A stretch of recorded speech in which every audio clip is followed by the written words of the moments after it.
വേറെ വലിയൊരു ഗെയിം നമുക്ക് അവസാനമായിട്ട് ഇന്നലെ ഗബ്രി ഔട്ടായതിനു ശേഷം ജാസ്മിന്റെ ഭയങ്കര കരച്ചില് അത് ഒരു ഷോ ആണ് എന്നാണ് പുറത്തുള്ള അഭിപ്രായം. നേരിട്ട് കണ്ടപ്പോ എന്താണ് ചേട്ടൻ തോന്നുന്നത്? എനിക്ക് ഒന്നും അറിയില്ല, ഞാൻ അതൊന്നും ഉത്തരം പറയില്ല. എനിക്കറിയില്ല.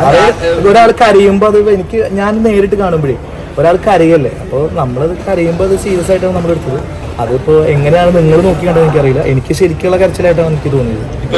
അതൊരു ഷോ ഓഫ് ആയിട്ടൊന്നും എനിക്ക് ഞാൻ പറഞ്ഞത് ഇതെന്റെ അഭിപ്രായമാണ്. നാളെ എല്ലാവരും കൂടിയിട്ട് എൻ്റെ മെക്കഡിക്ക് കയറരുത്, സത്യം പറയാം. ഇതെന്റെ മാത്രം അഭിപ്രായമാണ്. ആ കരച്ചിൽ ഒരു ഷോ ഓഫ് ആയിട്ട് എനിക്ക് തോന്നിയിട്ടില്ല. അത് നല്ല ആത്മാർത്ഥമായിട്ടുള്ള ഒരു കരച്ചിലായിട്ടാണ് എനിക്ക് ഫീൽ ചെയ്തത്. പിന്നെ എനിക്ക് തോന്നുന്നു ഗബ്രി പിന്നെയും കൺട്രോൾഡ് ആയിട്ടെന്ന് തോന്നുന്നു. പക്ഷേ ആ കുട്ടി അത് ഫേക്ക് കരച്ചിലായിട്ട് എനിക്ക് ഫീൽ ചെയ്തു. നമ്മളില്ലാത്തൊന്നും പറയാൻ പാടില്ല. ഞാനവിടെ നേരിട്ട് ഞാനവിടെ ഉണ്ടായിരുന്ന ഒരാളാണ്.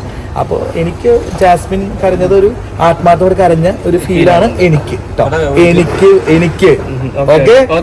ചേട്ടാ, ഈ പ്രണയം ഒരിക്കലും നമ്മളിപ്പോ ചില ആളുകളൊക്കെ ഒന്ന് പ്രണയിച്ചിട്ടുണ്ടോ? ഇല്ല, പ്രണയിച്ചിട്ടില്ല. അപ്പൊ ഞാനും പ്രണയിച്ചിട്ടില്ല. ഇപ്പൊ ഈ പ്രണയം എന്ന് പറയുമ്പോ ചാക്കിലാക്കാന്നുള്ളൊരു സംഭവം ഉണ്ടല്ലോ, അത് ഫീൽ ചെയ്തിട്ടുണ്ടോ? പ്രണയം ചാക്കിലാക്കണ ഒരു ഫീലാണോ? അങ്ങനെയല്ല, അങ്ങനെ ഉണ്ടല്ലോ. ചാക്കിലാക്കണ പ്രണയം ചാക്കിലാക്കുന്ന ഫീലാണെങ്കിൽ ആ പ്രണയിക്കുന്ന ആൾക്കാർ കള്ളന്മാരാണെന്ന് അർത്ഥം. പ്രണയം ചാക്കിലാക്കാനുള്ള ഒരു സംഭവമല്ല. പ്രണയം ഒരു ഫീലാണ്. അത് ആത്മാർത്ഥമായിട്ട് അവര് പറഞ്ഞിട്ടില്ല പ്രണയം എന്ന്.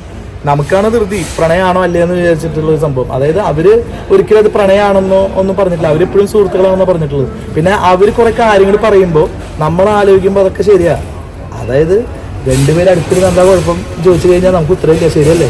രണ്ടുപേരും അടുത്തിരുന്ന് എന്താ കുഴപ്പം? അത് ഇപ്പോൾ ഒരാൾ തൊട്ടു എന്ന് വെച്ച് കഴിഞ്ഞാൽ ഇപ്പോൾ ഞാൻ തന്നെ ഇങ്ങനെ തൊട്ടു എന്താ കുഴപ്പമെന്ന് ചോദിക്കുമ്പോൾ നമുക്ക് ഉത്തരവില്ല പറയാൻ. അപ്പോൾ ഞാൻ പറയുന്നത് ശ്രദ്ധിക്കുകയാണെങ്കിൽ അവർക്ക് ശ്രദ്ധിക്കാം, അല്ല അത് മുന്നോട്ട് എല്ലാം അവരുടെ ലൈഫാണ്. നമുക്ക് നമ്മുടെ ലൈഫ്, അവർക്ക് അവരുടെ ലൈഫ്. അവർ ചെയ്യണതിൽ ശരിയുണ്ടെന്ന് കണ്ടെത്തുന്ന ആൾക്കാരാണ് അവർ. അപ്പോൾ അവർ പറയുന്നത് പ്രണയമല്ല എന്നല്ലേ. അവർ പ്രണയം എന്ന് പറഞ്ഞിട്ടില്ലല്ലോ അല്ലേ? ഞാൻ കണ്ടിട്ടില്ല, അങ്ങനെ പറഞ്ഞിട്ടില്ല. ഈ ആഴ്ചയും പറഞ്ഞിട്ടില്ലല്ലോ, അങ്ങനെ പറഞ്ഞിട്ടില്ല. അപ്പോൾ അവർ പറയുന്നത് നല്ല സുഹൃത്തുക്കളാണ്. സുഹൃത്തുക്കൾ തമ്മിൽ ഒരുമിച്ച് ഇതിനോടെ എന്നൊക്കെ ചോദിക്കുന്നത്. നമ്മൾ അധികം അവരുടെ കാര്യത്തിൽ ഇടപെടാതിരിക്കുകയാണ് നല്ലത്. കാരണം അവർ എന്താ വെച്ച് കഴിഞ്ഞാൽ അവർ സുഹൃത്തുക്കളായി തുടരട്ടേന്നേ. എന്തായാലും ഗബ്രി ഔട്ടായി.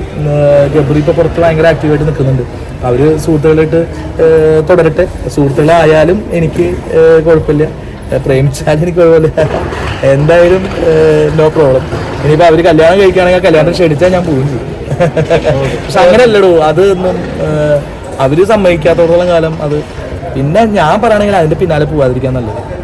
കാരണം നമുക്കൊരു ഉത്തരം കിട്ടുന്നതിൻ്റെ പിന്നാലെ പോയിട്ടാണ് കാര്യമുള്ളൂ. അല്ലാതെ നമ്മൾ ഈ ക്യാമറ നിങ്ങളെല്ലാവരും പിന്നാലെ പ്രണയമാണോ എന്ന് ചോദിച്ച് നടന്നിട്ടോ, ഞാനൊരു 100 വട്ടം പ്രണയമാണ് ചോദിച്ചു നടന്നിട്ടോ കാര്യമില്ല. നമ്മൾ ഉത്തരം കിട്ടുന്ന